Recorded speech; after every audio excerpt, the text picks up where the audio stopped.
I could feel it though. Football's in the air, waving around while you just don't care. Justin Fields throwing interceptions in the air. Everybody's. But he didn't. But he didn't. And your quarterback didn't even play. So I don't want to hear it. I don't want to hear it.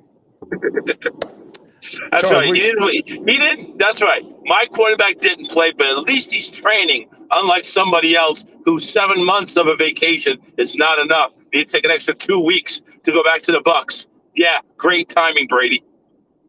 we'll talk about that in a minute, because you was really on Brady right now. Charles, where you going? Or where you going, and where you coming from, sir? I'm actually coming from Disney.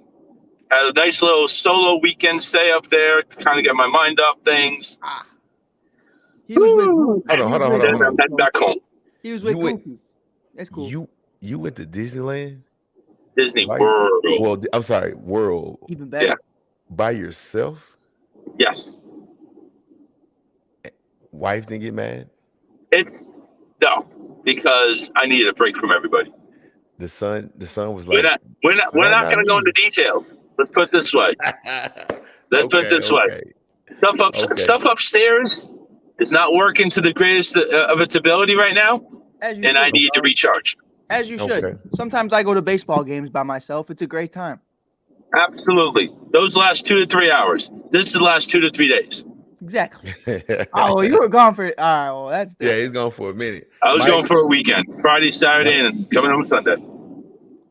Mike, what's going on with you, man? I actually, before you get to Mike, I actually should have had another park day today, but my legs and feet are freaking tired. So I'm done. I bet. That's So exhausting.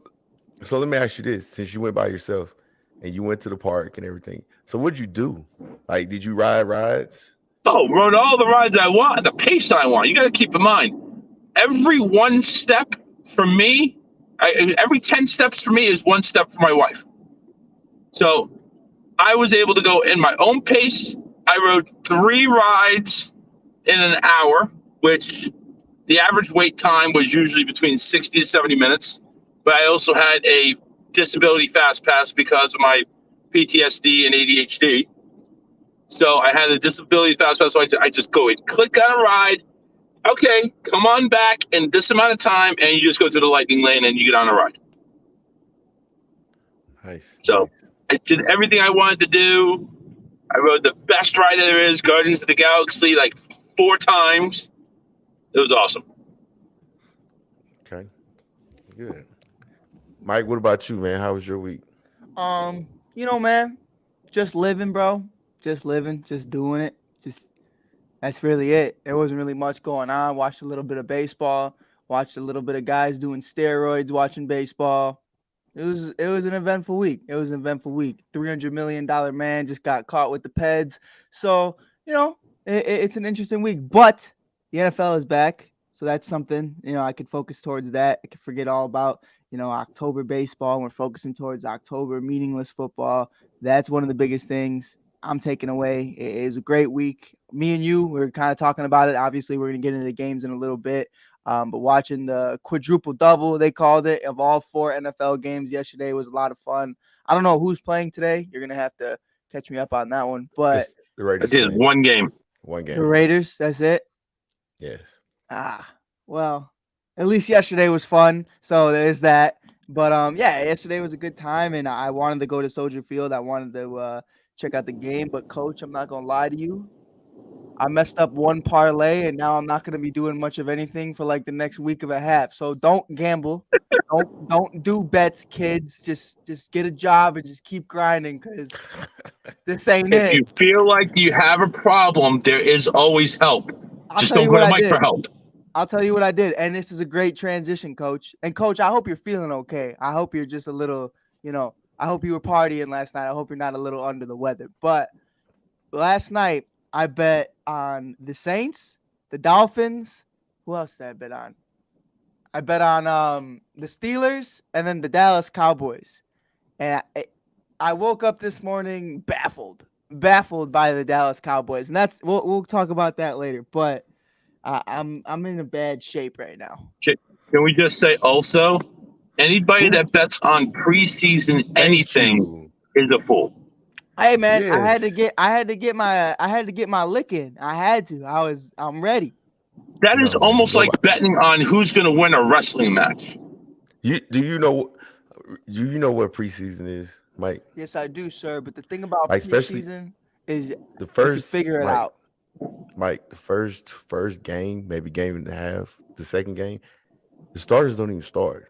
So now it's Dude, about but depth. that's the thing. You You gotta it doesn't think about matter. it. What's the depth? You, You gotta think about the depth. yes, Cowboys. What depth? Bro, they should have Name it. name the third receiver for the Cowboys. Oh, Mari's gone. Can't do it. Thank you. Thank you. So now he played the first quarter, and then they went to the 6, 7, 8, 9, 10. And then on top of that, you talk about Cooper Rush. Oh, he was It was horrible. awful, bro. Like it was bad. It looked like Mac Jones 2.0. Like it was horrible. Who said that? Who said what? I called it, didn't I not? Prior to the show, I called it. Y'all going to go ahead and knock heads on Mac Jones. Y'all going to go ahead and rag on him. I didn't Yeah, say that's anything. fine. That's fine. I Go ahead. didn't hear it. That's fine. That's fine. Hey, so pump the brakes on Mac Jones. Pump the brakes on Mac Jones. It's preseason. I'm not gonna lie to you. I watched halves and I watched Yeah, I watched players. halves. A lot of the games, it was like, this is bad football. So it was real bad. At moments, I was like, oh man, I have to switch this.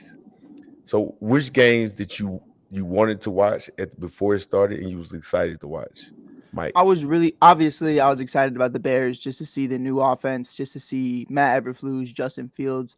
But to take away my bias, I was really excited about the Pittsburgh Steelers, but it let me down. It let me down in the same conversation of last season, with the whole Nick Foles, Andy Dalton situation with Justin Fields. I don't understand why Kenny Pickett was the third man to go. I completely understand Mitchell Trubisky starting, like if that's the way you want to go with it and you want to, get Kenny acclimated into the NFL, that's fine. But for Mason Rudolph to come into that second quarter to play with the first string starters, like that pissed me off. I wanted to see Kenny play with Pickens. I wanted to see him play with Najee. I wanted to see him play with all these guys.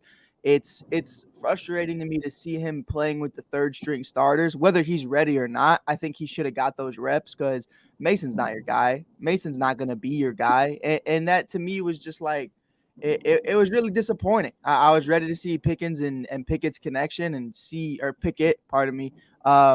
Mike, you got to relax, man. It's the first game of the first week. Relax. He asked me a question. Kenny Pickett is still learning. He's still learning the plays.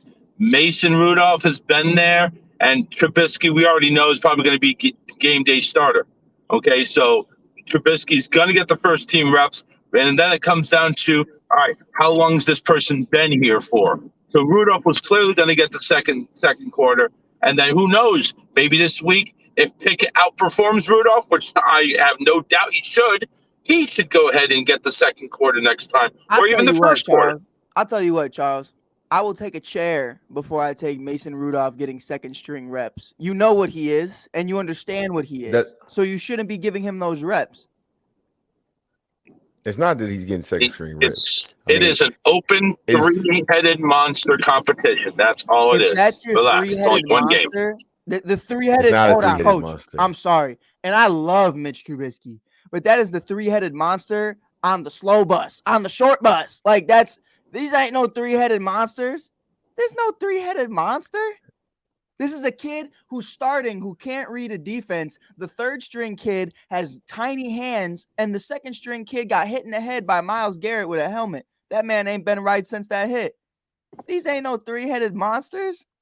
That's dope. Well, I kind of understand why they put Pickett probably going into the second half, the third and fourth quarter. Because guess what? You want him to play the most. That's what it is. It's that, and it is going to be vanilla. So everything that they do is going to be super vanilla, and it's going to be easy. Right. No one's doing exotic blitzes, and plus you're just trying things. So I wouldn't really tripping about that. For me, to be honest with you, it was the Seahawks game because I wanted to see how everybody goes. I did watch a little bit of that. That was it was all right. I just want to see the quarterback. Yeah. That's it. Like that was my focus is watching both quarterbacks, see how they run. I mean, even you take the Carolina Panthers, I just watched the quarterbacks because I just wanted to see how they was. And then with the Washington, I wanted to see Sam Howell. Sam Howell looked decent. He Yeah, looked decent. I was happy yeah, for him. Let yes. me ask you this, Coach. And Not to yes, sir. before we get Charles back in here. Sam Howell, I watched a lot of him at UNC. He's the kind of kid who he's a good locker room guy. I feel like maybe he's not the most overall talented, but do you think no injuries brought into this, but do you think there's a shot he takes the Wentz job at some point during the season if they're not winning games? No. That's what I was thinking. I looked at I the don't- contract and I was like, I don't think they'll move on from Wentz. I still don't. Well, they're gonna run the football. Yeah. They're gonna run the football. They're gonna run the football. And no offense to the Colts. The receiver core is way better in Washington than in Indianapolis. So he has guys that can actually get open, has speed, top end speed. I just really, really, really think I like him. I just don't know how the quarterback. I don't think Hang on, he fits folks. the head coach. He don't fit his Right. philosophy. Run the football, play defense, make a couple throws. Yeah, I think it's a I don't. weird situation because it's like I feel like it's not only just Sam's not ready. I feel like that offense isn't ready for a legitimate wild throwing quarterback. Like you want someone who's kind of like a field general, and that's what Carson's kind of become. He's not the greatest. He doesn't make the greatest of decisions, but he can definitely check down the football when he needs to, and just hand off that rock. He did that last year with the Colts, and he's going to be able to do that this year. So I think that's really what they're going to have to figure out is what are they doing offensively. Defensively, I think they'll be fine. Once that boy Chase Young gets back, I'm super excited. I'm just messing with you, Coach. I'm just messing with you. But no, I do think when Chase gets back, though, there will be a difference. But it's not – I don't think he's, what everyone thinks he is. But I think he's a great athlete. But it's something to where they're going to be defense first, running game second. And then if all comes the worst, you're going to ask Carson to throw the football. Yes. So let me ask you this: what did you think about? What do you think about the Browns and the Jaguars game? Because that was for me. Honestly, that was a game I wanted to see because I wanted to not only see Doug Peterson offense with Lawrence. I want to see how it works with him because I know Lawrence didn't play. I was disappointed he didn't play the first game, but I was curious about that. Also, I mean, you get to see Deshaun Watson. Yeah, Deshaun did not have himself a day. He went 1 for 5, had 7 yards, 0 interceptions, 0 touchdowns. 7 yards with an 8-game or full season suspension coming soon. We do have that verdict on that Goodell is fighting it, and the rumor going around is that Deshaun Watson is completely accepting a $5 million fine and an 8-game suspension is from what I'm hearing right now. He's saying, he'll take that, which when you sign a $200 million guaranteed deal, $5 million really is like $5, but that's neither here nor there, but it's something to where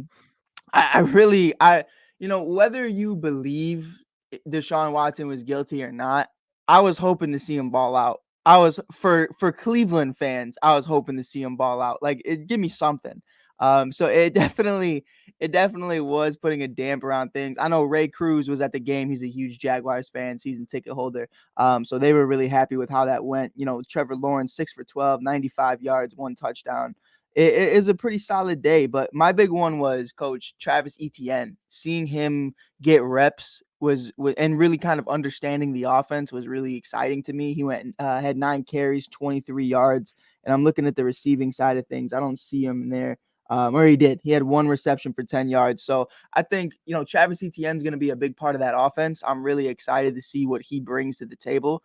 I think he can give James Robinson a run for his money. I think that'll be a great backfield right there. You have one guy who's more versatile, and then you have another guy in James who is just that ground and pound third down guy. And I think you can really run something up the board with them. Now, as for Cleveland, I did want to touch on this because I know we got our boy in the back having issues right now. But I found it very interesting that Kareem Hunt did not play. I found it very interesting. And obviously the rumors this week came out. Charles, my man, the man, comes Sorry about out. that, guys. You guys all went digitized for a second. I think I ran into a neighborhood where I think that the population is less than 100. I think you ran into a T-Mobile hotspot. But with that being Probably. said, we Thank God I don't have T-Mobile. We are not hating on T-Mobile. If ASAP wants to be sponsored, that's perfectly fine. But I stand by my statement. But like I said, we didn't see Kareem Hunt. And the biggest part of that is he just requested a trade. And he doesn't want to be a part of this organization right now. So to me, obviously Nick Chubb ain't playing the same way David Montgomery ain't playing, the same way Jonathan Taylor doesn't play that much. It's preseason. Like Charles said, who cares? So it's something to, understand, though, with Kareem. Was he not playing because you're resting the starters, or was he not playing because he's not going to play, because he's holding out until you start to see that? And we have Roquan Smith in a very similar situation in Chicago, to where he's at practices, he's at the game, but he's not playing until you figure out that contract. So I'm very curious to see the Kareem Hunt situation and where they go from there. And that's all I felt about that matchup. Well, I wasn't really expecting much from Deshaun Watson. I mean, you ain't played in 2 years almost. Right. If you really think about it, you haven't really done anything. This is the first time, when we want to say June, July is the first time you picked up a football and you were throwing.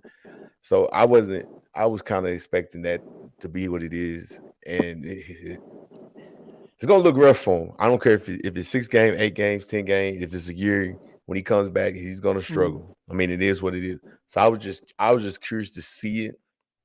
And so let me ask you this, Charles. Did you think Deshaun should have played in the preseason game? I'd say why not? If he's cleared to play, go ahead and put him in there and let him play. Now, is it first team starters? I don't know, because you want to say that because clearly there's a suspension. Clearly Goodell's after Deshaun just like he was after Brady back in the day. So, Goodell's probably going to go ahead and get a victory. He's going to get a year suspension for Deshaun. So, but you also at the same time, Deshaun would like to play, a real game. And I think you kind of want to see what you have, what you paid $235 million for. It's not a regular game, but it's still 11 on 11. It's full contact. Yeah, throw him in there. I wouldn't see. I mean, basically right now, Deshaun is a backup. If you really want to look at it, Deshaun's a backup. Brissett's your main guy because he's the one that you're grooming him to take the snap in game 1. He's going to be the one taking the snap against Carolina. Deshaun is going to be serving a suspension regardless. So right now, I would put Deshaun in the 2s. Bring him after Brissett but you still have Deshaun to have some feel for the game, some playing time for the game. Again, this is your future.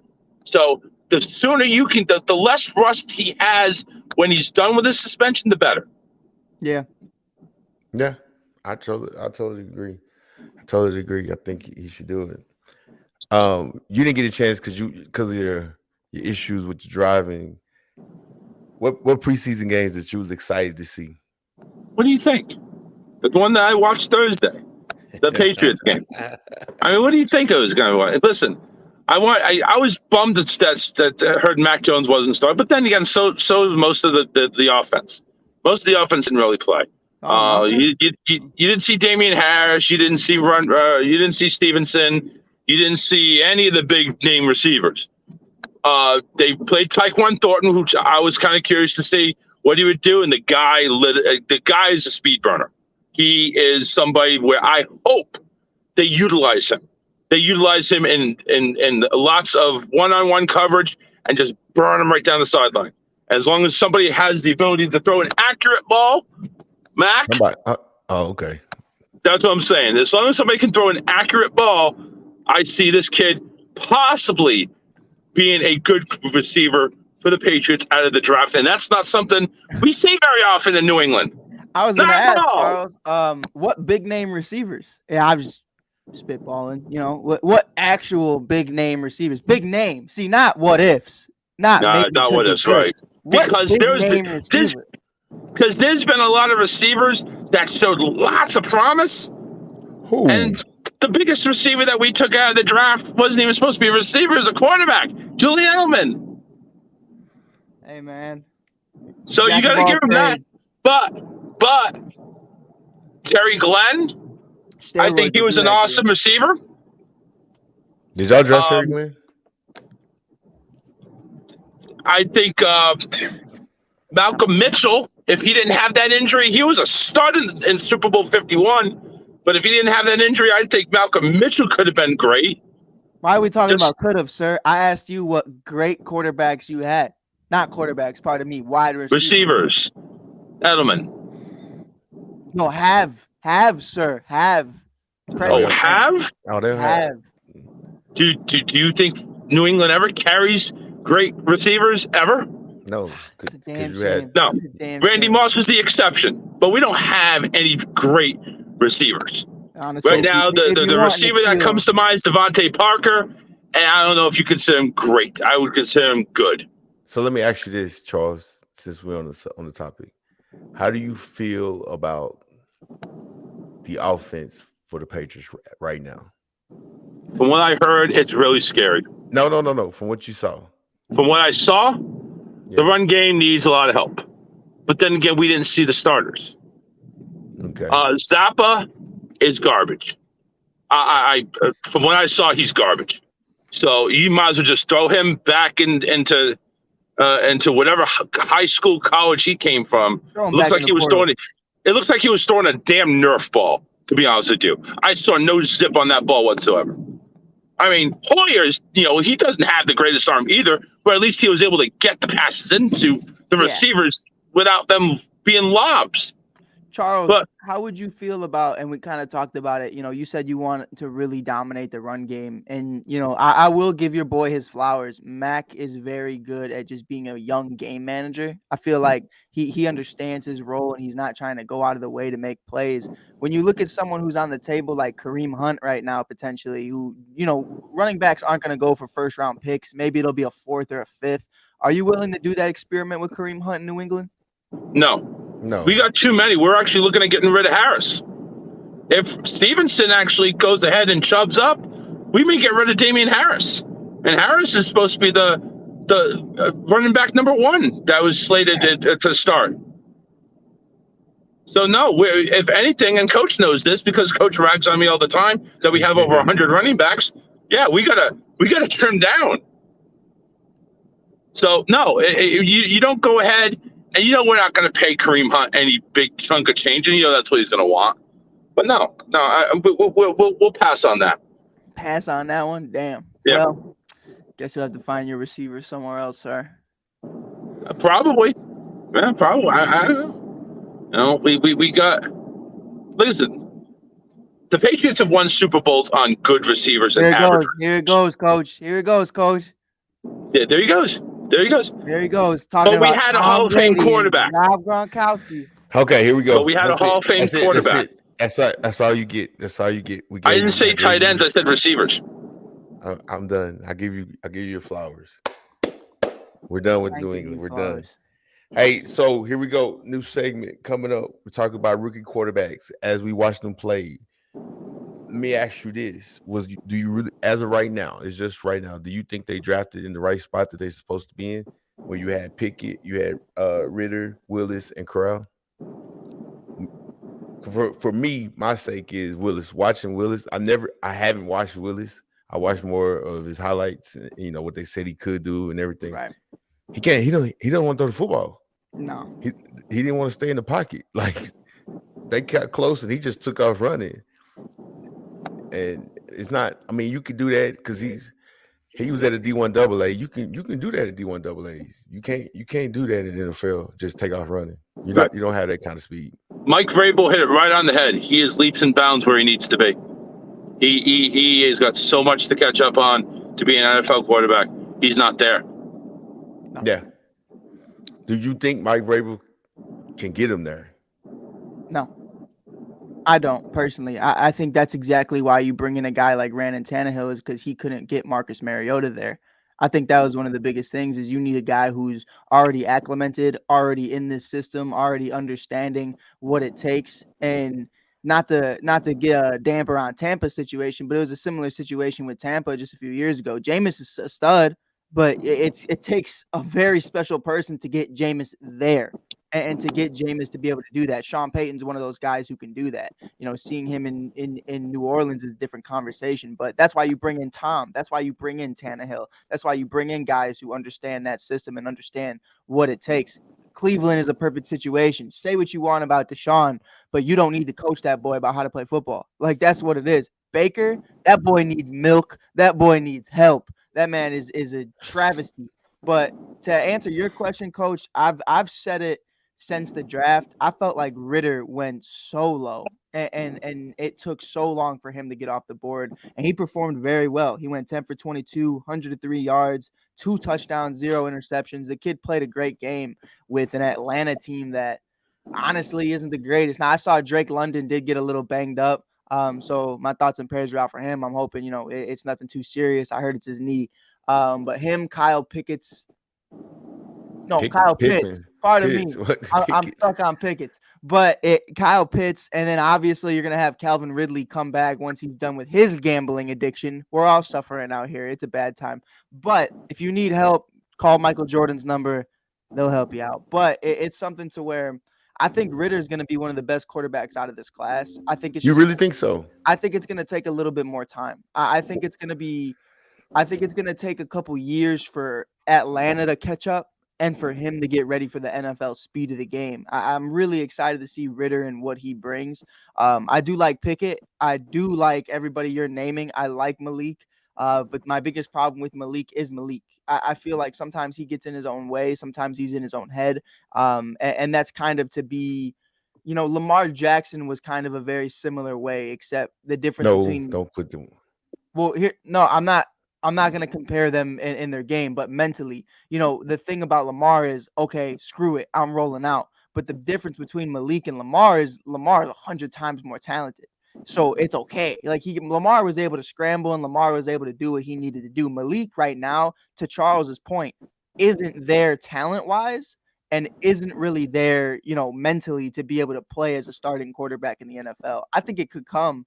It could definitely come, but this is more of like they did that as an experiment, and if it works, it works. If it doesn't, they still got Ryan Tannehill. So, I mean, it's one of those things where I look at a guy like Ritter, and I think he's going to be that guy. Okay. So I like Ritter. I don't know. Like, again, Ritter's one of those guys. He's hard to really read coming out of Cincinnati. Right. The only game that you can say is when they play Alabama. And of course, that was no matchup.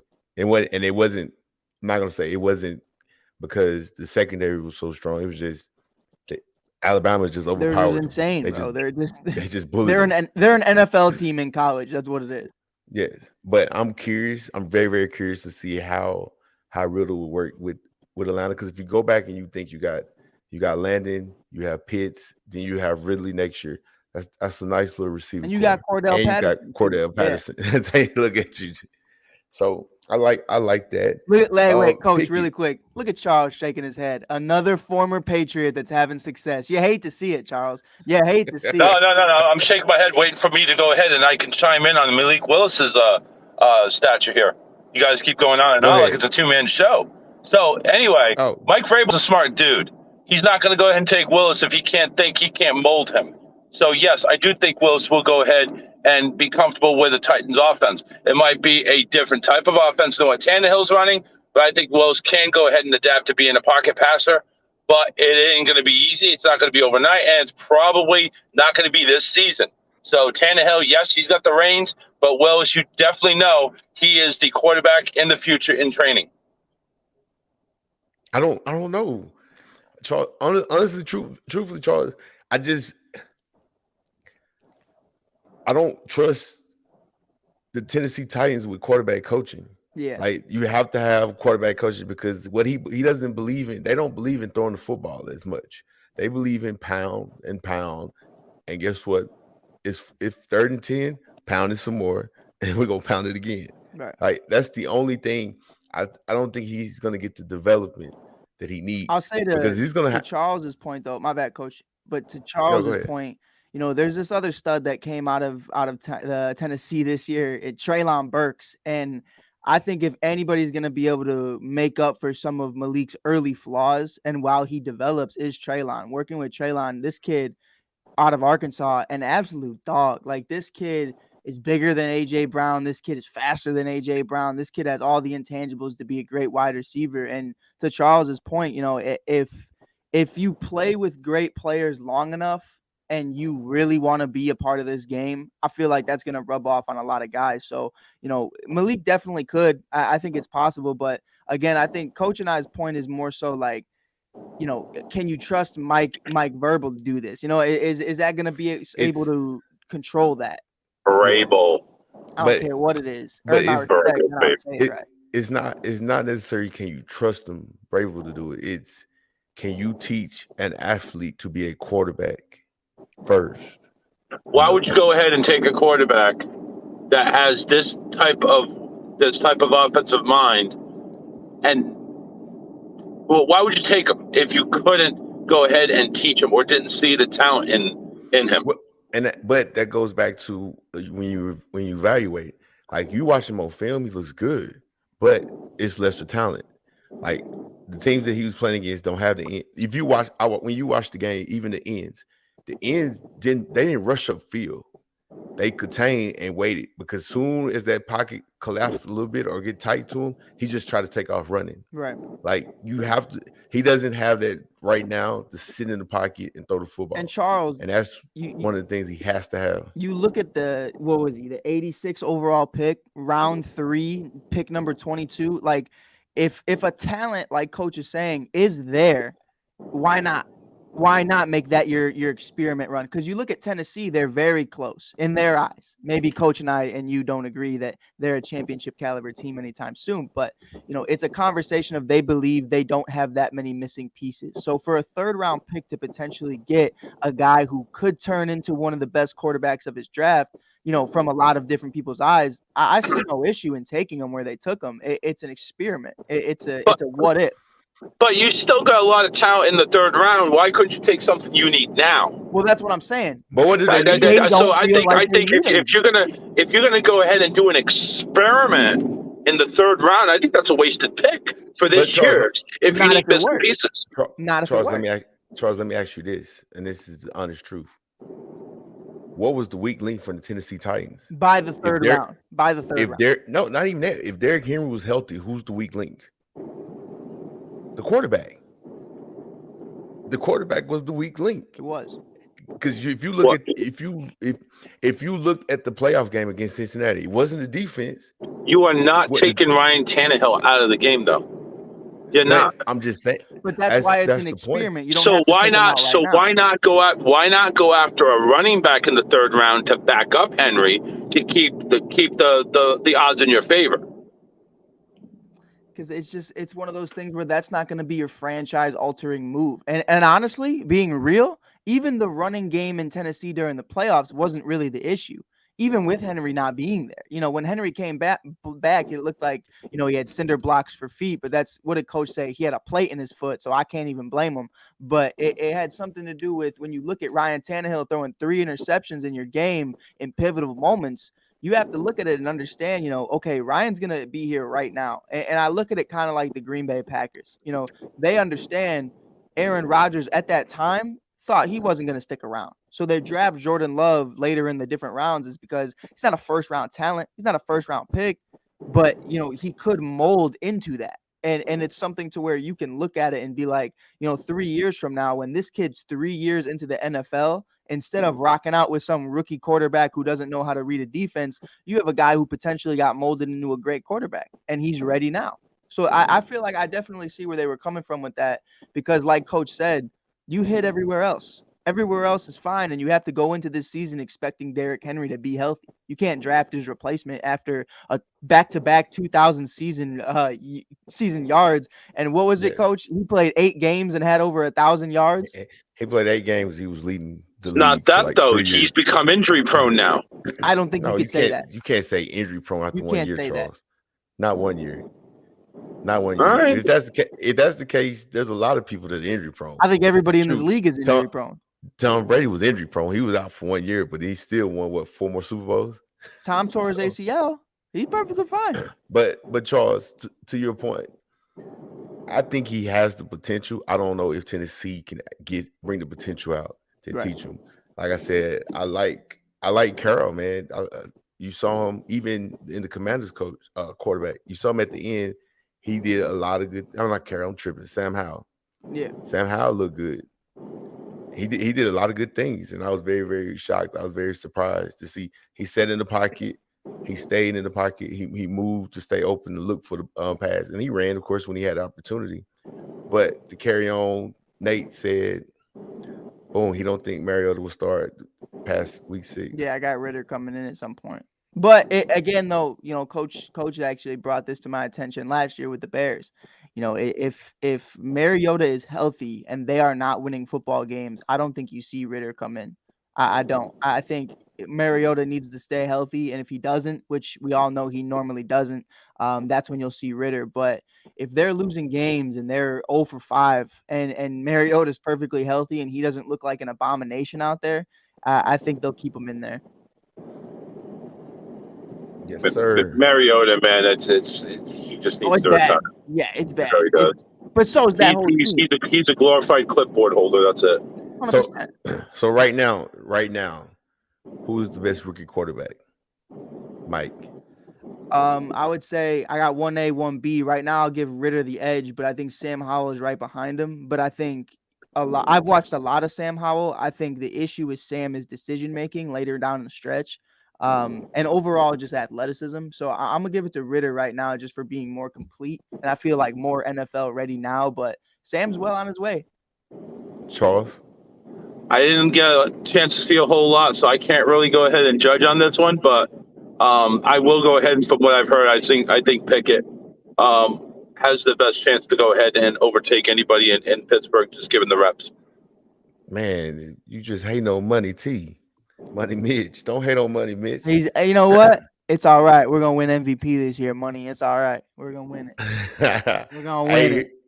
Hey, here we go. Better or no? Trey Lance this year. Charles, what do you think? Wait, better than better? What? You think he's going to be better this year, or you think he's going to have growth this year, or no? Listen, when you go ahead and put up against nothing, of course you're going to be better. That's kind of a silly question to ask. But so Trey Lance dipped his toe in the pool. Okay, now you're going into the deep end. Because he actually played 2 games. He 2 touchdowns, 2 interceptions. Yeah. So now he's got a full year. Now he's got a full year with the playbook. Now he's doing the first-hand offense. Jimmy Garoppolo's over there with tissues in his eye for his eyes and everything because he's seeing his team slip away. He doesn't know where he's going to play, if he's going to play. But yeah, I think Lance is going to be better. Debo's coming back, so you got your receiver running back combination there. I think. Listen, it's a well-coached team. I think Lance is going to be just fine. I think he'll be better. Mike? Yeah, I agree. I don't mean to sound like a jerk, but when you compare it with nothing, I would expect something. And what is it, Coach? If you have more than 2 touchdowns, it's a better season. So in 17 games. Let's put it this way to give Coach credit because he came up with the segment. Let's give Coach credit. So if he has to have a better touchdown to interception ratio. If he goes ahead and has 15 touchdowns, 15 interceptions, he wasn't better. Right. No, he's gonna throw for 20 plus touchdowns. Yeah, I think so. He's gonna throw for 20. Well, I think that all depends on Kittle. I think he throws for 20 and runs for 20. Yeah. And I'm kidding about 20. He might get 6, 7. But yeah. Also, what you got to realize, he has Kyle Shanahan. Kyle Shanahan, if he didn't really believe in Trey Lance and he didn't think it, he would have kept Jimmy. But he also knows having Jimmy's only going to take me so far. Jimmy's not going to get me over the hump. He's not going to give me a Super Bowl. Because we can go back, even the year they went to the Super Bowl, it wasn't Jimmy. If anything, it was Jimmy that cost him the Super Bowl because he overthrew a post route in the middle of the field. And then the week before that, in the NFC Championship game, he threw the ball 8 times. So Charles knows all about that.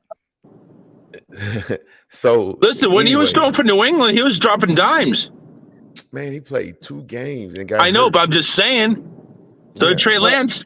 Coach, I'll ask you this. But Jimmy Garoppolo had better numbers than Trey Lance in 2 games when he filled in for Brady. All right. Well, you know what? We're not going to take it all the way back to when Mike Hughes was 16. But I think, Coach, do you think there's a chance that by the end of this season, you can look at this rookie class of 2021 and say that Trey Lance is the best quarterback coming out of that class just based off of this year?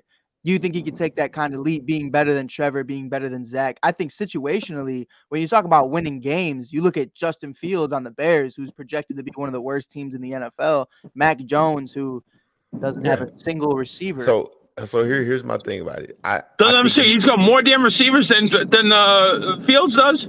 That's. I mean, what's more than 0, Coach? Here we go. Carrying on, since we're talking about, there you go. We got Fields. Growth or no? I think it's where you define growth. I think growth is gonna be by decision making. Growth is gonna be by how long he's holding the ball in the pocket. I think statistically, if you look at it, I don't think there's gonna be a lot of growth.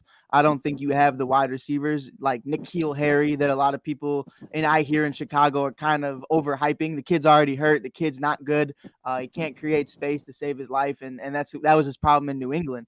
You know, when I look at Justin and I watched him play yesterday, what I love about it, the Luke Getsy offense of it being part of Green Bay, is I'm seeing this kid roll out and sling the ball. He threw 2 great, perfect balls.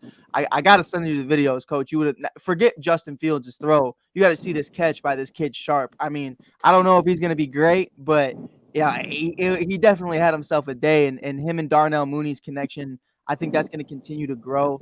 But like I said, I think statistically, you don't have the amount of weapons that you would like. Now, if he does, he does. Like, you're that guy. You know what I mean? If you have an improved season and you have the stats to back it up, say you have 3,000 yards passing and you have over 15 touchdowns, that's a great season with this team. But it's something to where I think mental notes is where I'm taking Justin Fields going into this year until they get him some help. And the same with Zach Wilson. Before we even get into that, it's kind of a very similar situation. So I think mental growth is going to be where I'm at with Fields so far. Charles? It's going to be a long season. It's going to be a long season. It's going to be a long season. And the only growth we're going to see is just experience. Experience running for your life. When people run for your life, they usually get caught sooner or later. I'm not saying that he don't have talent. He does. But you got a rookie head coach and a team that quarterbacks go to die. It's going to be a long season. This is a great coach. I'll say that. Here we go. I agree with both of you. I really and I think me and Charles, we talked about it earlier. It's 3 things about Fields. First thing, he doesn't really have anybody to throw to. He does. He's got Mooney. Mooney's an 1,000-yard guy, but now he's gonna really hold the ball a little bit longer. And predict this: Fields will be the Chicago Bears' leading passer and leading rusher. No. Do you know who David Montgomery is, sir? Do you know who David Montgomery is, sir? No, sir. Yes, I do. He'll still beat up David Montgomery. You're crazy. All right, here we go. That boy in New England, Mac, Charles, the man's best friend, lover, Jones. You go first, Charles. What do you think, Mac Jones? I think it's going to be a lot of the same. The reason why I say that is because now you have a defensive coordinator and a has-been quarterback coach calling the shots. I'm not a fan. Coach? Joe Judge. He was a receivers coach. No, he's quarterback coach. Oh, you're talking about the quarterback coach now? Yeah. Oh, yeah. So, with Mac Jones, yes, the receivers did improve a notch, bringing in Devontae Parker. I do like this kid, Thornton, out of college. Again, speed burner. I don't know if he'll make the team, but if he does, that could be a deep threat. The problem I see is the offensive line. They've gone from the pass blocking now to zone. So it's going to be a little bit different. We're at training camp because the offense looks horrible. Mac Jones has had a few decent plays. There's been a few decent running plays, but I'm worried. I'm really worried. I'm really hoping they get things figured out. But I see Mac throwing into the mid to upper 20s for touchdowns. Probably staying around with the interceptions. Charles, Jones knows how to deal with pressure. He dealt with it all year last year. Got sacked a bunch of times. Got hit a bunch of times. But he still threw in the upper 60s in completion percentage. So the guy knows how to throw and throw accurate. So that's the only thing he's got going for him. They just got to protect him. Charles, is that Tyquan Thornton that you have? Yes, sir. Yeah, no, that kid's a coach. I don't know if you've watched him out of Baylor, but that kid's a red zone threat. That kid's a dog. That kid is a dog. I think you look at that with Mac Jones' accuracy. I'll give him that. The kid's accurate. If you look at that in the red zone, I think that's at least 7 to 8 touchdowns that season for him, at least. I think I'll leave it alone. I think Charles hit it on the head. I think it's going to be the same. I don't see it really being, an MVP type season. I don't really see it being 30 plus touchdowns and less than 15 interceptions, but I think right where he is, somewhere from 22 to 25 touchdowns, around 15 interceptions. I think that's a good place for Mac. I give him a couple. I got him a couple more. I got him close to 30. I'd say 28, 29 TDs. I'll give him close. I wouldn't say anything like upper 30s, like 35, something like that. But I think with what he has, and just kind of similar to the Bears, they have a run game, but really outside of Darnell Mooney and Devontae Parker, there's really not much going on over there. So at the receiving position. So it's something to where, I think the stats are going to be the same from what they were last year, which unfortunately for Fields wasn't much. And fortunately for Mac was relatively good. So I think Mac's going to be solid. Okay. I agree with you. I agree with both of you. I think Mac Jones he's a good quarterback. He's a manager. He managed the game. He's not going to wow you with his feet, or he's very accurate from the mid range. So I think he's great at that. Now you get bringing in Parker.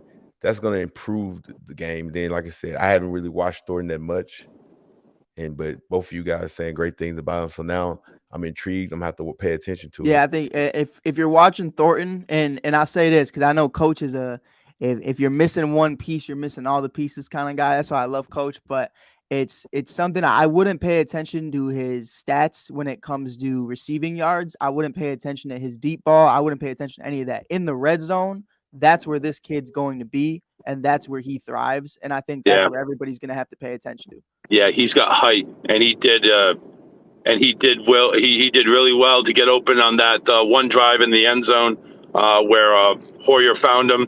Yeah, had to break away. Hoyer was scrambling out of the pocket, but Thornton found a way to get separation. So, and that's something you'd love to see out of a rookie receiver: get separation, go ahead and help your QB, and he did that. Something N'Keal Harry still can't do. Crazy. Well, we're not going there. N'Keal Harry's not with the Patriots. Not our problem anymore. Right. Here we go. Moving on. Zach Wilson. Mike. Yes, I think he's going to improve. I think Zach Wilson is going to be great this year.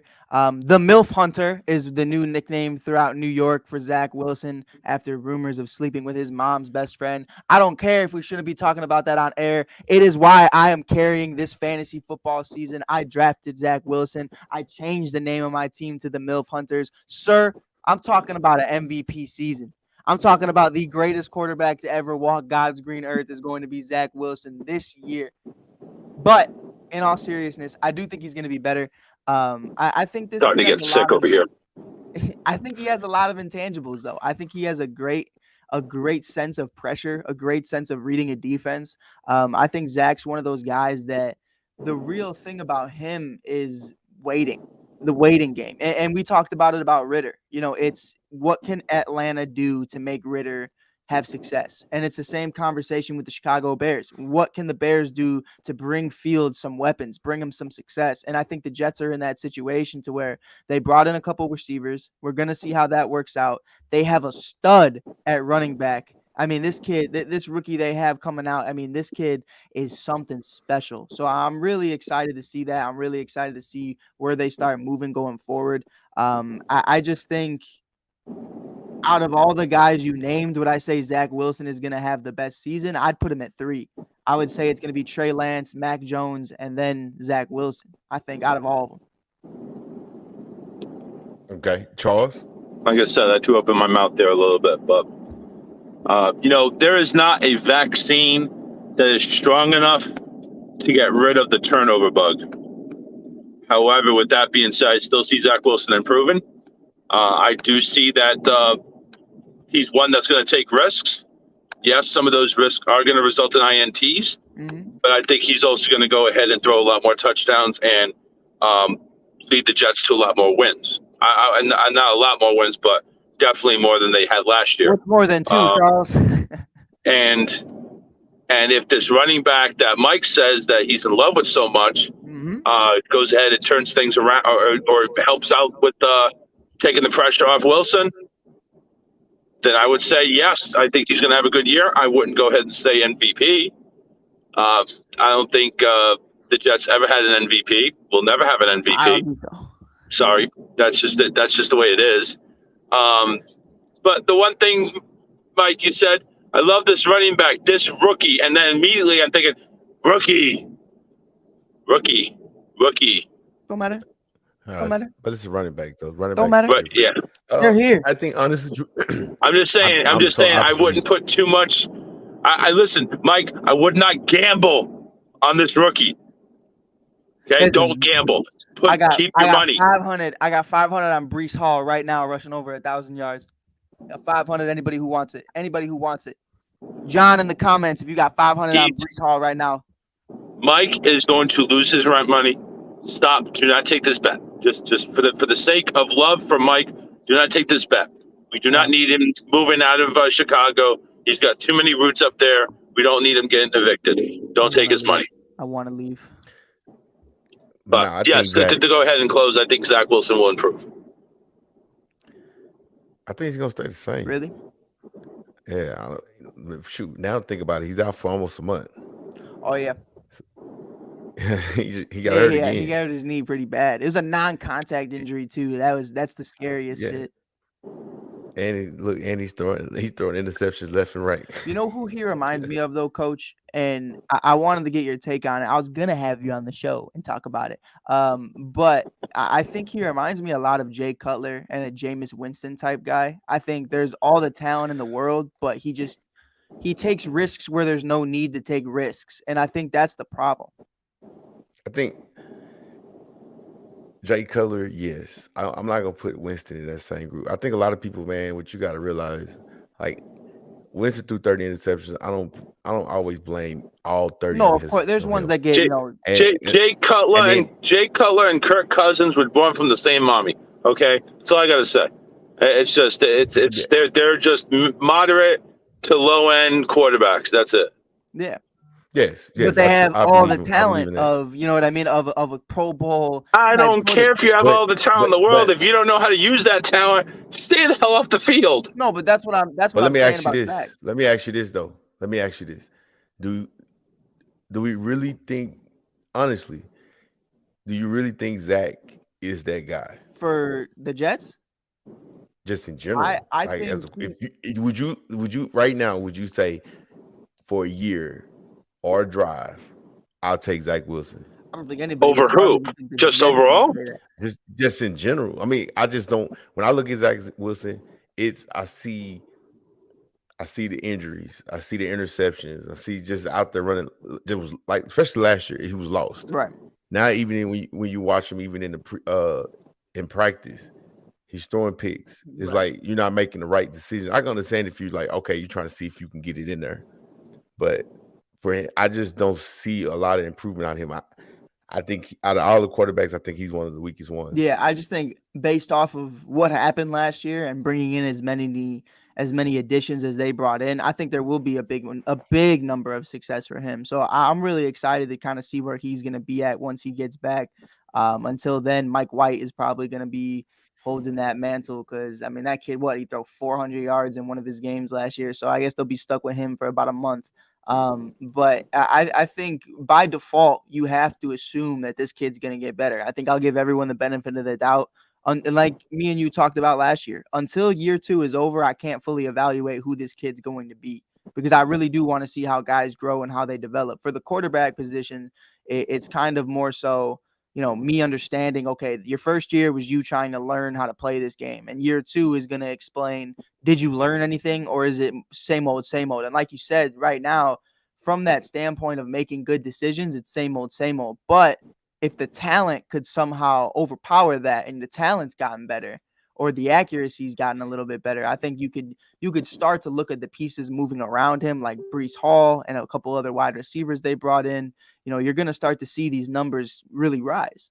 But the interceptions could still rise too. No, thank you, Mike. Come on, John. Come on, man.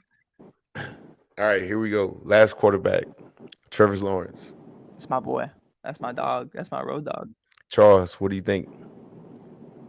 Guy needs to get a haircut. You're a sin. Listen, I never saw a more nerdier quarterback than Trevor Lawrence. Wow. But in the same time, Peyton Manning. But in the same time, I honestly think he's going to be the future in Jacksonville. So it's just he's going to grow, and he's going to go ahead and get this offense established now that there's no drama in the locker room anymore. All right, you don't have people staying up, taking chartered planes home without the team, going to nightclubs, paying strippers, kicking like that. Now you're engulfed into a football scheme. So this is only going to be good for Trevor because Trevor needs a daddy.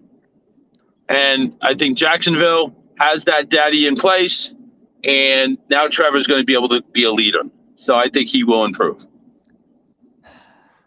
I hate the way you say things sometimes, Charles. Like, I don't even know what that means. But you leave Sunshine alone. Sunshine is an amazing quarterback. He's my road dog. He's why I got into college football. He's why I rooted for Clemson for quite some time. And Trevor's one of those guys that, I've watched him since 2015, since he came out of, his senior year of high school. This kid's special. And I think the biggest thing about that is the unfortunate circumstance of where you get placed when you are special in this league. You are going to a shit team.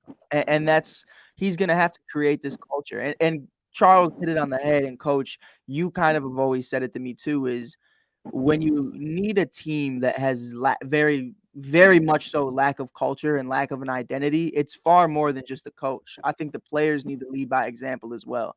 And I think Trevor's one of those guys coming out of Clemson with Dabo is really one of those guys who can instill that Clemson type culture, instill that winning type mentality of really just being a championship quarterback and just a championship locker room. I don't care if you're the most talented guy in the room. What I care is about everybody coming in every down and really just being them. And I think Trevor brings that. And I think having Travis Etienne back, who looks pretty solid and is really kind of understanding the run game so far from his perspective and the passing game, that's going to be huge. And I think James Robinson's going to go from an every down back to a third down back. I think Travis is going to take his job. I think you're going to see the majority of that going to Travis. I think it's going to be really exciting, especially on a contract year for James.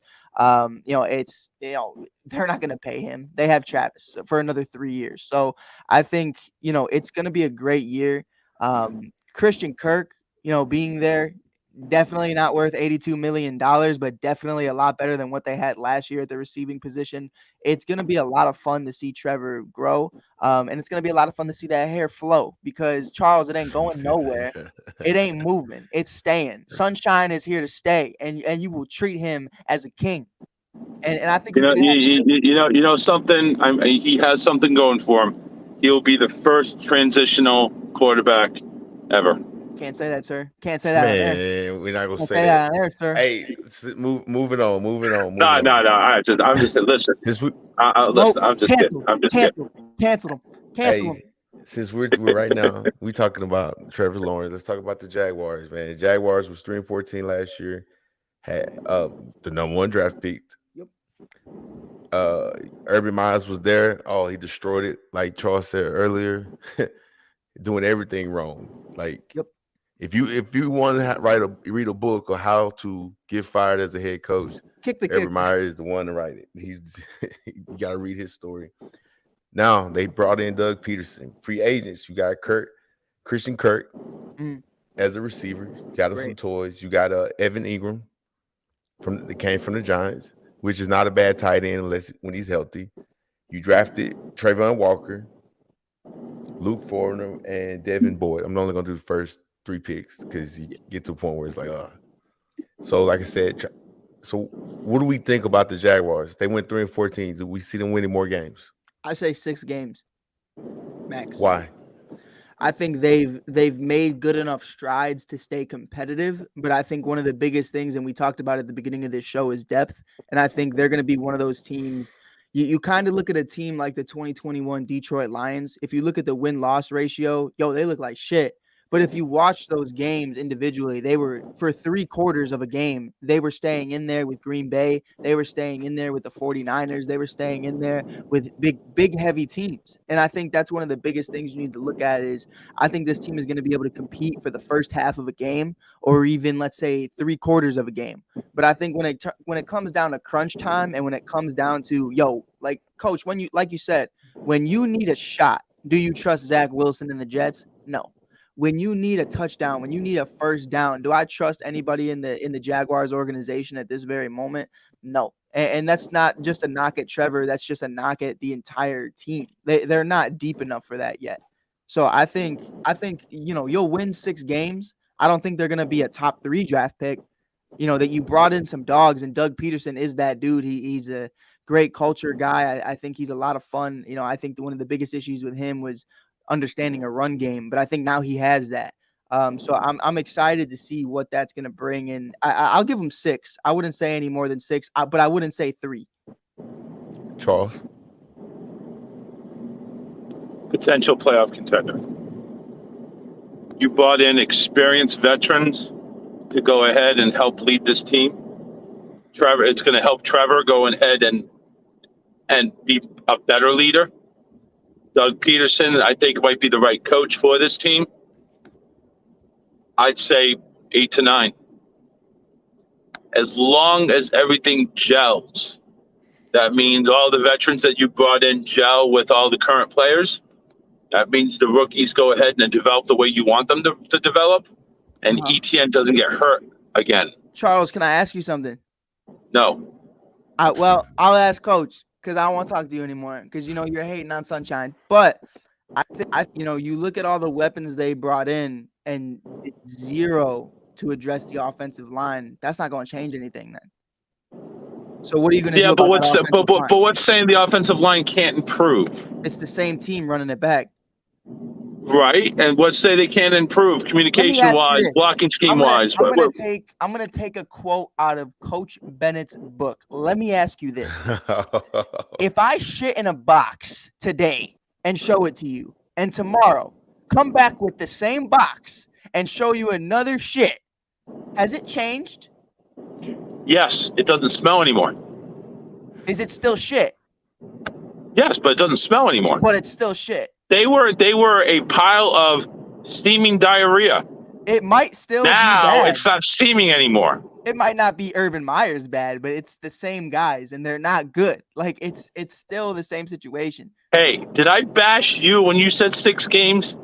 I'm giving your nerd a little bit of credit here. No, 8 to 9. I'm asking you a question about the line. No, I don't see 8 to 9. Now, because you can't say 8 to 9 because one, they play the AFC West, so that means they have to beat the Kansas City Chiefs. You got to beat the Raiders. You got to beat San Diego. You got to beat Denver. You got to beat them. And then do we really expect them to beat Tennessee? We know they're going to beat the Colts in Jacksonville. That is a given.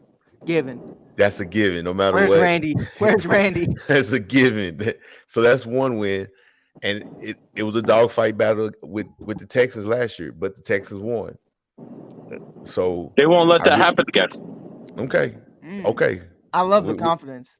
We'll see. Since For a we're man talking who about hates sunshine. I love the lack Texans. of it too. A man who Not hates not sunshine. 8 or 9 wins, All right. Charles. They're a top 5 draft pick. You've been to the number 1 pick the last 2 years. If you can't get past the top 10 in the draft, then you've drafted wrong, or you have the wrong personnel all over the place. Sir, I had the Detroit Lions on the phone. They've had the number 1 pick for how long? They're not. No, it's not that and they're doing everything wrong. Okay, moving on. We brought up the Texans. Texans 4-13. First year coach Lovie Smith, East Texas boy. Yes, sir. East Texas boy. Boom. They really didn't have any free agent signings other than they got a GM out of New England.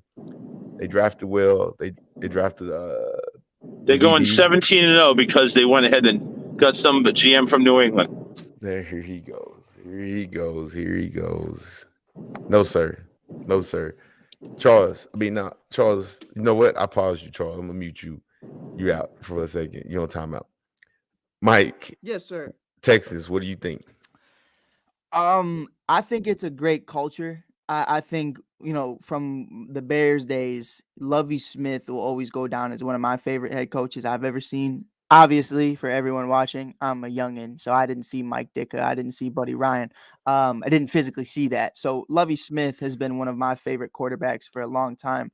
But I think coaches, for a long time. It's Charles, I see you, bro. I see you. It's all love. It's all good.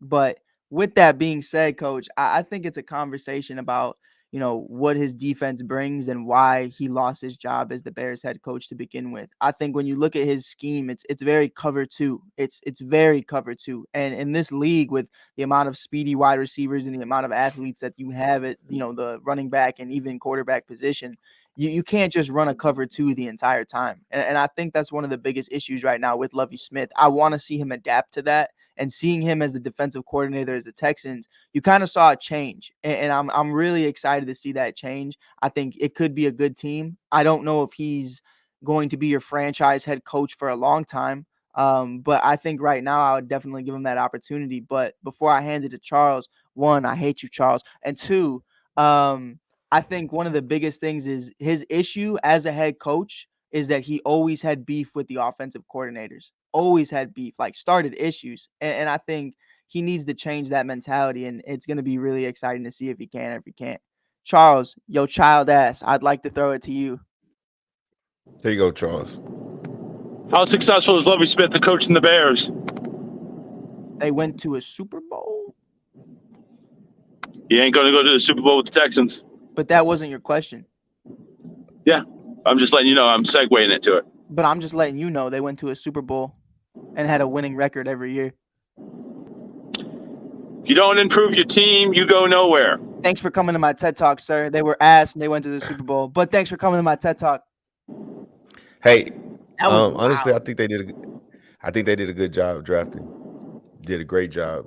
Like you said, you got one of the best man-for-man DBs. It's funny, and I say that I watched. I got lucky and I went to the Texans practice and watched them and everything.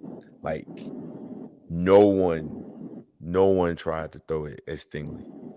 Like no one. It was when they did 7-on-7, like he looked everywhere but Stingley. And it was kind of crazy. It's like, dang, Mills, come on, give him a chance. Let me see him in action.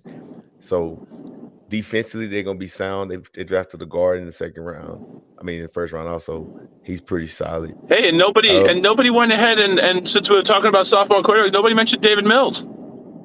I did. I know. I totally forgot about David. I didn't feel like everybody forgot about David Mills, even after the year that he had. Yeah, even watching David Mills, even watching him, he didn't throw any vertical balls. Like his deepest pass was like 15 yards. No, he was playing it safe. Not in practice. Not man. I'm talking about like he missed he missed two guys that I've seen it when I watched him in practice. I like him more and more. I like what Lovey does. Lovey's he builds a foundation. Yep. He's going to build offensively. He's going to build the line, defense, and he's going to build his defense. He's going to make sure he plays defense. I think he's the more adapting to the times now because he used to be a cover 2 guy. He run even last year, and I think in the second half of the season he ran a lot of man. Right. A lot and of man. That's a change, And though, I is what I guess- was saying is like you didn't see that. It was cover 2 or bust. So to see him adapting it's promising. Yes. And again, that you got the New England mindset. They got 30 running backs, which is cool. They gonna run the football. I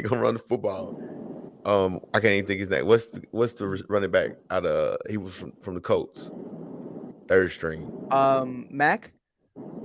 Yeah, Marlon they got Mack, right? Marlon Mack looks good. He looks good. I didn't even know he was He out looks of real Indianapolis. I thought Yeah, he's with the Texans, man. I mean, Texans got a lot of running backs, Right. but I like I said, I like him. I did. By the way, Mike, I didn't know Lovie Smith head coached the Bears to a Super Bowl. When was that? Well, Leave him against alone. Indianapolis. You leave him alone, sir. You leave him alone. Huh? You leave him alone. I asked who. How did I'm he asking head you coach the something, Bears? And Carl. he said he He- went I'm to a asking Super you Bowl. something. He made it to the Super Bowl. That's against He Indy, did. right? How did they do in that Super Bowl, by the way? Dude, Charles, They lost Charles. Yeah. can I ask you something? Can I ask you something, sir? Yes, sir. When's your next Super Bowl coming? This year. Okay. Okay, Charles. Okay. Nate, Am I going in clip timeout again? this. Nate, clip this. Because you own it, man. Look, you came from Disneyland, Disney World, like, oh, Charles. Listen, I got heat They're not stroke. going You gotta to- leave me alone. Left Disney Yes. World very optimistic. It's a little too much of a happy place. Reality hasn't set Yeah, in yet. yeah. Here we go. Moving on, going on to the Falcons. We talked about a little bit earlier about having Marcus Mariota as a quarterback. They went 7-10. Arthur Smith going into his second year. I will say this: I was very shocked and surprised to him going 7-10. I didn't have them going 7-10 either. last year. So you traded Matt Ryan. You got Marcus Mariota. You got Cordell Patterson back. Ridley, who was suspended for gambling. So, what's your take, Charles, on the Falcons? He got suspended for gambling, but right around the same time, he had to leave the team due to mental health. Who's to say Yes. Ridley's going to even be the same person coming back? How can The- you even rely on that person? The mental health was a gambling addiction, sir. That's what it was. We're all over Yeah. here suffering. But I'm just saying, how do you know he's gonna be the same reliable person? He may not come back with that. Anyway, say he does. Just say he does. All right, he comes back and he's still a good caliber receiver. You got Mariota throwing the ball. That means he's overshooting him, undershooting him, interception, pick 6. It's a Jameis Winston all over again in Tampa. I think It's not going to do any good. you're talking about him coming back this year. Yes. Oh, I mean, He's yeah, not. He's not coming back this But- year. So if he's not coming back this year, why are we even mentioning him? I'm saying that's who's gone. Huh? he was saying who's said gone. He was saying who departed. Who departed? He's departed for a year. Okay. You got Drake London though. I like Drake London a lot. I think. I do I like think Drake. he could be I solid. liked him in college also. Yeah, I think that. Could be I'm solid. just saying it's kind of like it just sounds like a rebuilding year for the Falcons. You got a lot of young talent. You traded your all-star quarterback, which I guess wouldn't listen, have you done wanted that. you wanted to make a move. That's fine. I didn't understand that, but I guess that listen, it's a transition year for Atlanta. It's not you traded because you wanted to be free. It's kind of one of those things like, hey, Go get yours. Go somewhere where you get Right. opportunity, get your Right. ring. Like you've done all you can for us. You got us there and we blew it. But that's a whole nother story. Now, Yes, you did. for all you done, guess what? Here, let you go to the Colts, and guys, let's rebuild because you have young talent. But the question is, it's like, okay, we trade you, Matt. Now you're off to a better place. But Where it's- does that leave Atlanta? I'll say this, Charles, and this is how I view this team. And Coach, you can let me know if I'm wrong, but it's something for me right now where I think they're in a window of, we could lose all these games and guys couldn't develop, or they could go on a huge run. A lot of these guys, not a Super Bowl appearance, not an NFC Championship type appearance, but definitely an appearance to, this team could be a wild card team. This team could be a conversation. This team could be in the conversation of just being a competitive football team. They have wait. talent. Mike, are you talking about Atlanta being in the playoffs, but you don't think Jacksonville will? Yes, and I'll say that five times over. Charles, two different divisions. I in a way, I agree with Mike. I think they're in the window of patience. Right. I think if it they're all in works the window out, of patience. like Charles, here's your favorite word. If it all gels and these guys develop into who they expect them to develop into, I think they have no problem. And I think if Ritter finds his way into this game and he can perform at even an average level, I think with Cordell, with Pitts, when you have London and you have all these other guys on the defensive end that you brought in, it's going to be really exciting. They've built this offensive line to be better. That's the difference. Is the key difference is all of these guys they're bringing in are somewhat ready now guys. A lot of guys in Jacksonville, outside, I always forget his name, the defensive tackle they took, or the defensive edge they took. He's a stud, but it's going to come with time for those type of guys. Aiden Hutchinson's, Chase Young's, they all coach's favorite, Chase Young. They all take a little bit of time. So I don't expect a Micah Parsons type entry from them. But I think Atlanta right now, Charles, your biggest point, they already won 7 games and they just improved. Jacksonville won how many games? 2? 3? Okay, so 3. 7 is better for them. 7 right now is the standard for Atlanta, and they got better. So I think right now you need to understand Kyle Pitts in the year 2, I'm super excited about. I think that's going to be exciting. Drake London, I'm excited about. Cordell Patterson, I'm excited about. And Marcus Mariota having weapons and kind of being a little bit more better with the football, it's a conversation. It's not exciting, but it's a conversation. I think there's a lot more to be hyped about than you look at with Jacksonville right now. I don't see it. I don't see it. I don't see Mariota being a starting quarterback.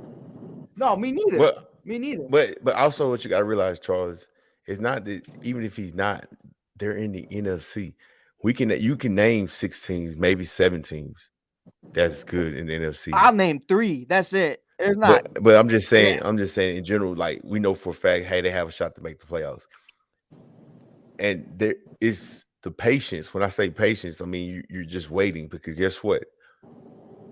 Tom Brady don't have that. He only have maybe 2 more years left, max. So they don't have a quarterback right now. So that's a drop. Saints are going to be good. They're going to be straight. But the Rams, I'm just saying. Okay, you improve the O-line. I get that's a big thing for Atlanta. But you go from Matt Ryan to Mariota and this Ritter guy. Did you improve in quarterback? I think longevity you improved. I think when you look at Ritter, that though, Charles? Charles, nobody does. I'm just saying you knew what you had in Matt Ryan. What did you have with Matt Ryan? 7 wins. If you improve the line, I'm sure you probably got more than from Matt Ryan. I don't think so. Not at this stage. I think Matt's one of those guys who needs a lot of people around him right now. And that's one of the biggest things. Like Matthew Stafford is in a very similar situation. You throw Matthew Stafford on in the Rams, he'll take you to a Super Bowl, but he's not about to go to no rebuilding team. He's not about to lead you, especially in Coach says it all the time, in an offensive driven league, you need help. You need help. And Matt Ryan's at a stage of his career where he's not the most mobile. He's not going out there and he's not taking all these hits. Like they said, they wanted the free Matt. They wanted to give him a shot at glory somewhere else because they blew it the first time. And I think that's one of the biggest things right now. When you're looking at the future, you look at everything going on in Carolina, Coral, coach, they are paying 2 quarterbacks, Baker and Sam. And you talked about Coral. That's a problem. You have a revolving door of quarterbacks. You look at the Saints. After this season, the Saints financially are in a very bad They've always been financially. They was always 30. Bad. They was minus 30, and then all of a sudden they had $10 million to spend. Yeah, but that's what I'm saying though. Is next year there is no escape from that. Everybody's a free agent. Okay, but we'll see. moving since you was talking about Carolina, what do we think about Carolina? Because when you look at Carolina, boom, 5-12 with Matt Rule, I truly believe he's on a hot seat. You have Yeah. two quarterbacks. You traded for quarterbacks, so you have that quarterback battle: Sam Darnold and Baker Mayfield. Charles, what do you think? When you have that type of juggling act, you're a clown. Yep. And I think he has no idea what direction this team is in. And when you've had control of that team and you don't know what direction you're going in, you're in trouble. And I think Matt Rule's in trouble. That's simple as that. That's all I can really sum it up on. Mike? From personal experience, it's actually, we were talking about it on a Bears Nation podcast and on a couple other shows, is, when you have three quarterbacks or even two quarterbacks, you have none more times than not. And I think that's the situation. I dealt with the same thing. You had Justin Fields, who's a rookie, Coral. You're looking at Andy Dalton and Nick Foles. Okay, there's Baker and there's Sam hand in hand doing somersaults together. Like, you don't have anybody right now that you could really look at and say, this guy's the future of the franchise. And that's the problem. And I think right now, one, you don't know where Baker's head is. Does he even want to be in Carolina? He's going to be a free agent at the end of the year. Sam, does Carolina want Sam in Carolina? I bet they regret that right now. That's why they brought in Baker. And Coral, kind of like we talked about, with Malik Willis, was just, and Malik Willis is by far better. But it's that situation of, you were a later round guy. It's just kind of a what if, kind of thing. It's an experiment. Let's see if it works out. We'll look genius. If it doesn't, oh well. It's a conversation. To me, it all revolves around Christian McCaffrey. And if that's what it revolves around, that's a problem, because this kid can't stay healthy to save his life. And that's the biggest thing about it. If he can stay healthy, I could see this team being a very solid team, especially with the secondary that they have. They could be a great defense. And I think the problem with that is the second Christian McCaffrey ends up on that IR, that season's done, because you're putting the ball in Baker or Sam's hand, and I'm not willing to do that. Everybody's in trouble if they sign Cam Newton again. No, yeah, and I can't believe I forgot about that too. You bring in Cam, and it's like, I'm back. It's that, you just mad because it didn't work out in New England, but it's all good. Even if Christian gets hurt, you got Foreman. Foreman's gonna pound the ball in. Yeah, but Foreman, see, that's the thing though. Is Foreman gonna win you games? Christian's gonna win you games. Jonathan Taylor wins you games. Derrick Henry wins you games. Well, you can't say Jonathan Taylor wins you games because he couldn't beat the Jaguars. Listen, that's a whole different mess. I don't even know how to explain that. Anyway, last team. We're gonna talk about the Lions. 3-13, man. I'm excited. I'm gonna be honest with you. Go ahead. If you haven't watched Hard Knocks, the greatest. If you haven't watched Hard Knocks, you will start rooting for the Lions. The Hard Knocks Lions is good. It's a lot of emotion. I like how they did it, because the Lions has always been a joke. It's always been that team where you're like, you're not gonna make the playoffs. You don't have a chance. So watching Hard Knocks and you seeing them and you listen to them, you got Hutchinson. Hutchinson looks good. He's learning. So how do we feel about the Lions? I'll go. I'm so excited to go, because I said this to y'all last year when Dan Campbell came on and said, I'm gonna bite everybody's kneecaps off. Everybody was laughing at him, and I was like, yo, that's my guy. I love Dan Campbell. I've been huge on him, and now the whole world is seeing it on Hard Knocks. I don't care. There's no bias here. I'm a Bears fan, sir. And I hate the Lions. I love making fun of the Lions, but they are a fun team. This team is fun. This team is exciting. Jamal Williams is the heart and soul of that offense. Not on paper, but this kid is so much fun. This kid's crying in practice breakdowns. He's just fun. He's just fun. And I think one of the biggest things right now when you look at this Dan Campbell team is, it's very player coached and very player friendly coaches. And I think when you have guys who understand the game, guys who can play the game, but not only that, is to understand how to make a scheme, that's when you start having success. And I think the only thing holding them back, I think Penei Sewell is going to be great. I think Hutchinson is going to come into his own. I think everybody's really going to do better from a wide receiver standpoint. Hawkinson's going to be Hawk. I love Hawk. He's great. My big thing is Jared Goff. And that's really what it comes down to is, you're stuck with Jared Goff, and it's really unfortunate. I don't see him being any different than what he is, even with Dan Campbell and this new offense. But I think at the end of the day, they're going to be better than what they were last year. And I said it, earlier to compare a team. They were a team that competed with the Packers. They competed with the 49ers. They competed with some high caliber teams. And in the fourth quarter, they fell apart. And I think that's what the difference is going to be this year is, can they start to actually win games, not just hang in there? Can you win games? And I'm excited to see what they can do. I don't think they're going to win the division. I still have them third. I think the Vikings are going to be great this year. I think Green Bay is going to kind of remain a constant, even without Devontae Adams. But I think it's starting to get a little bit more exciting to be a Detroit Lions fan for the 5 people that are. So I like them. I like the road they're going. Jared has a better opportunity to be the next Subway guy than a quarterback, a decent quarterback. Just want to throw that out there. I predict the Lions will go 2-15, and their 2 wins will be against the Bears. No, I'm kidding.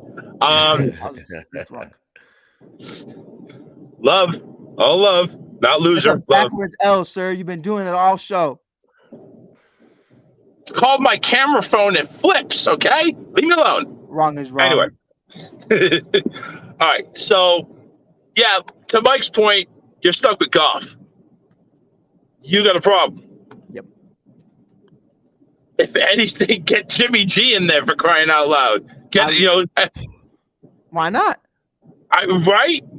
But Goff did it with the Rams, but he had a lot of firepower. You don't got it here in Detroit. So he just needs to basically follow the rules of do not throw it too many times. Right. And check down and hand the ball off. See, that's the problem, though, Charles, is I've seen this man call hike and drop the ball. Like, I can't even trust him to call hike anymore. Like, that's how bad he was last year. And that's something where it's like, I can't even trust you to hand the ball off. That's a problem. So all I got to say is, it might be fun. There might be a lot of energy in Detroit. They may be having a good time right now. HBO's over there cutting jokes. They're having everything catered. And, again, they're having fun in Detroit. Week 1 comes, the fun stops. Yeah. The fun stops for Detroit. I'm sorry. And that's another team. Always in the top 5 in the draft. What the F are you doing with your draft picks? Get a damn quarterback. I'm out. Yeah. I mean, I think that's one of the biggest things. I mean, if you look at all these teams that we talked about, you talked about the Jaguars, you talked about the Lions. I mean, it's quarterback play. Like, they drafted well. Calvin Johnson. You had Sue. You drafted great. You had great players there, but the quarterback just couldn't get it. I mean, at the time. But the party's over. Preseason, week 1 is in the books. You got one game today, and we're gonna come back again next Sunday. Mike, last words. Listen, I'll bet anybody $20 right now that Devontae Adams has a touchdown today. Anybody want to take that? John, if you're still here, let me know. Charles, last words. Guardians of the Galaxy is the best freaking ride ever at Disney. Go ride it. I'll have to I don't check care that if you out. have to pay to get on it. Go ride it. It is the best damn ride ever. Is that new, Charles? Because the last time I was there, I was like 14. Yes. Definitely newer since you've been there. Damn. Hey, all right. That's it, man. Touchdown Crew. We out. Whole sports all plays. Whole sports all plays. Whole sports all plays. 365, we making a plays. You talking the game, get you through the days. We're high in the court, the dime in the lane. Variety topics living the same. All presentation, sports information. Hitting the airways, taking the nation. Sport all plays, like working your faces. Grace at the field, so tie the laces. All sports all plays.